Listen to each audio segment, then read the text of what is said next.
खबरन जो सिलसिलो जारी है। खबर शामिल क्यों था बाडरे शहर में। बाडरे शहर के शेख माला के रवासी रिटायर्ड फौजी गुलाम हुसैन गोपांग के घर में धाड़ो।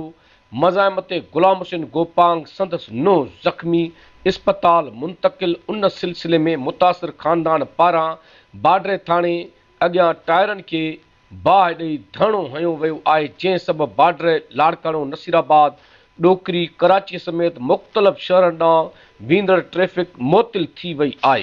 एहतिजाजी मुज़ाहिरे में बाडरे जे मुख़्तलिफ़ मकतब फ़िक्र सां लाॻापियल शख़्सियतुनि शहरिन गोपांग बिरादरीअ पारां वॾे अंग में शिरकत कई वई आहे।